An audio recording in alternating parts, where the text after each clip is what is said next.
Since we travel with a 5 and a 3-year-old, we have a lot of needs for young children, and I wanted to share some of our favorite things to do with you to help maybe make your trip a little bit easier. So I have a few things that we always bring with us. Now, number one on the list is a double stroller. Even if you think your child is old enough to walk, and he or she probably is, you are gonna want that stroller at the end of the day when things get a little bit hot and maybe you wanna relax, or maybe your child just wants to sit down. Doesn't mean you have to push them all day, but having that double stroller is going to be a huge benefit when all is said and done. We use ours to carry our backpack, so we're not wearing it all day if one of the kids isn't in it, or just for having a place to put our stuff. And there is some stuff I'm gonna share. Now, number one, water. You have to stay hydrated. You can bring your own water into the parks. You can refill it in water fountains. You can't bring glass, but you can bring a soft-sided cooler with an ice pack, a couple of bottles of water, and some snacks. So that's my number two, snacks.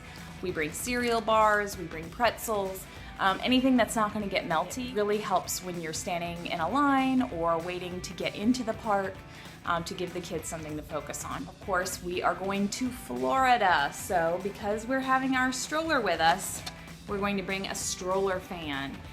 This is mainly for the 3-year-old if he falls asleep. Sitting in a stroller non-stop can get really hot, even in the shade, so it's nice to keep the air circulating.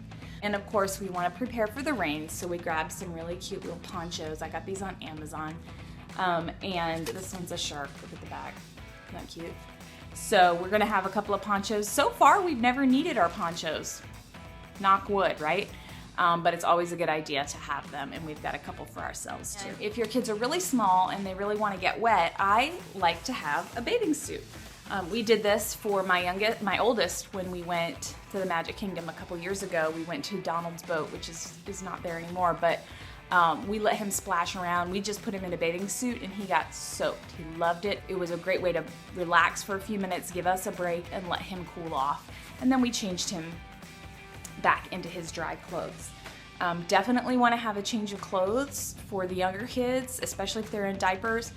Maybe even 2 changes of clothes if you anticipate the possibility of getting really wet and you think they wouldn't like. Finally, for when it gets dark, if you're still there, and there are lots of ways that you can do this. Some people like to get glow sticks from the dollar store. Disney sells these really fun spinning light up toys, and they're everywhere after dark. They're not that cheap, so I bought these as a souvenir when I went by myself one time and brought it back for the kids. Now, of course, we're not gonna buy this every single time, so we're gonna bring it with us this year. Extra batteries, and we're good to go for nighttime. You can go to the dollar store and get glow sticks if you want. You can find light up wands, usually for like around $5 in Target, that sort of thing. There are a lot of ways you can do that ahead of time and bring it with you to save you some money on the light up toys, but still give your kids a chance to get into the fun of being in the parks at night. I would love to hear your tips on taking young children to Walt Disney World Resort or Disneyland Resort. Please leave them in the comments or reply with your own video. Thanks for watching Theme Park Parents. Don't forget to like and subscribe for more theme park tips.